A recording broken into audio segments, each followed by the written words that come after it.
A secret US-Russia peace plan lands in Kyiv like a live grenade. 28 points that read, to many, like a Russian wish list. Zelensky promises clear, honest work, yet won't call it peace. Europe calls it capitulation. So is Ukraine engaging in diplomacy or being cornered into surrender?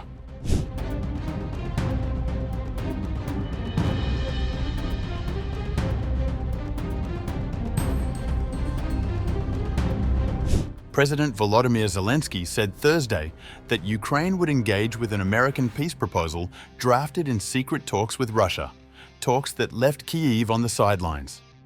Speaking after a meeting with US Army Secretary Dan Driscoll, Zelensky carefully avoided criticizing the Trump administration directly, saying only that Ukraine needed true peace that wouldn't collapse under a third Russian invasion. He promised clear, honest work on the proposal, but stopped short of backing it. The American side provided its proposals, points of the plan to end the war, and its vision. Since the first days of the war, we have taken one extremely simple position. Ukraine needs peace. And true peace is one that will not break. The third invasion should be worthy, so that the conditions are respectful of our independence, our sovereignty, and the dignity of the Ukrainian people. And these are the conditions we must provide. I outlined what was important to us, and we agreed that the teams will work on these proposals to make them real. We will not make harsh statements and are committed to clear, honest work. Ukraine, the United States, and our friends and partners in Europe and around the world. The problem? Early details of the 28-point plan read like a Russian wish list. Territorial concessions, a smaller Ukrainian military, limits on the country's ability to defend itself. Ukrainian officials have privately called it capitulation dressed up as diplomacy.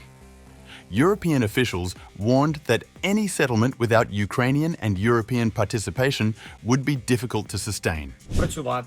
I am constantly in touch with other leaders, including the President of France. I look forward to speaking with President Trump in the coming days. We are aware that America's strength and support can bring peace closer in a real way, and we don't want to lose that. We also understand that Russia has no real desire for peace. Otherwise, it would not have started this war. The White House says the draft remains in flux and denies that it favors Moscow, noting that Secretary of State Marco Rubio and envoy Steve Witkoff have been working quietly for weeks. Ukrainian officials say they were informed of the talks, but not invited to shape the terms. Zelensky's remarks signal a willingness to explore diplomacy, while stopping short of endorsing the plan itself. Meanwhile, Kyiv's European partners are signaling unease as details emerge of a US peace proposal drafted without European or Ukrainian input. Ukrainian officials have labeled the outline a form of capitulation. European leaders stressed that any agreement must involve those whose security is directly at stake. French Foreign Minister Jean-Noël Barrot, speaking on Europe's role in Ukraine's defense, said peace must be durable and cannot require Ukraine to yield sovereignty. We want a just peace that respects everyone's sovereignty, a durable peace that cannot be challenged by future aggression. But peace cannot be capitulation. We do not want the capitulation of Ukraine.